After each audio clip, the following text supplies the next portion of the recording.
Salam alaikum wa rahmatullahi wa barakatuh. Bismillahirrahmanirrahim. Voilà, en fait, le marché du halal aujourd'hui, il est composé de 4 acteurs principaux.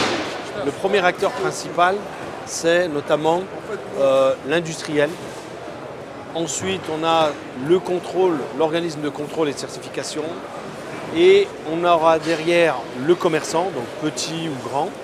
Et enfin, on aura les associations de défense des consommateurs, notamment en matière de droit alimentaire pour le musulman.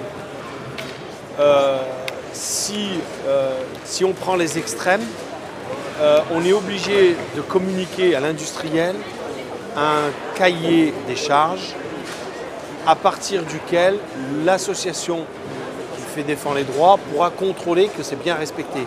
Mais surtout, ce cahier des charges-là, il n'a pas pour simple vocation de permettre aux associations de défense de consommateurs.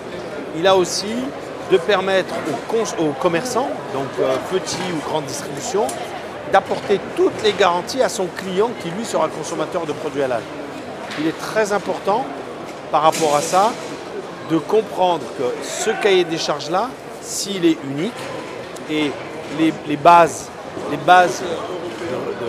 construction de ce cahier des charges, elles sont là, hein, ce n'est ni point, ni plus, ni moins, tout ce qui est en matière de fiqh, en matière de sharia, donc le Coran, la sunna du prophète Mohammed, dans le fiqh, dans tous les avis qui sont donnés. Donc, et ce n'est pas une nébuleuse, contrairement à ce qu'on voudrait nous faire croire. Le halal, il est évident, le haram, il est évident. Voilà, il est important de savoir quels sont les acteurs du halal au niveau industriel, d'accord, à une échelle de production industrielle. On est passé d'une production halal artisanale à une production industrielle pour pouvoir savoir satisfaire la masse en fait, de consommateurs qui sont en train d'émerger, qui est une grosse demande. Donc on a les industriels, donc les abattoirs ou les centres d'élaboration, on a le commerçant, on a l'organisme de contrôle, les organismes de contrôle, et on a ce que l'on appelle les commerçants, petits ou grands, la petite hanout jusqu'à la grande distribution comme Casino par exemple. Et enfin, on a la défense des consommateurs, d'accord ? L'objectif, c'est vraiment d'avoir, quand on parle de halal à l'échelle industrielle, c'est d'avoir non pas seulement une traçabilité alimentaire au sens réglementation du terme, mais on doit avoir une traçabilité complète de la certification halal.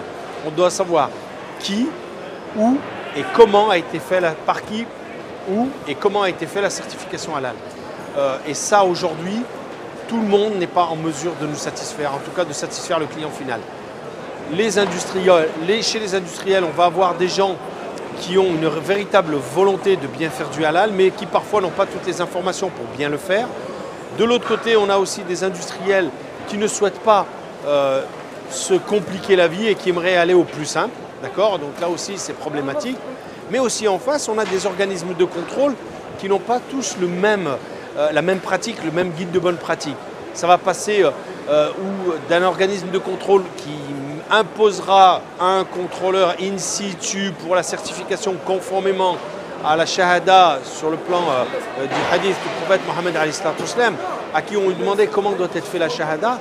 Et le prophète Mohammed disait à son interlocuteur, au sahabi, est-ce que tu vois le soleil dans le ciel? Il a dit oui. Il a dit aussi sûrement que tu vois le soleil. Donc on ne peut pas a priori accepter une shahada, une attestation, une certification sans un contrôle effectif par un individu.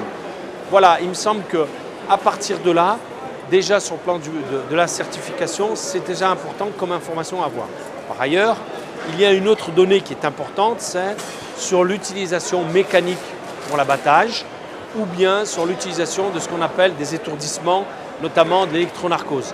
Alors sur le plan de l'électronarcose, ce n'est ni plus ni moins un choc électrique, en fait, on assomme la bête avec un choc électrique.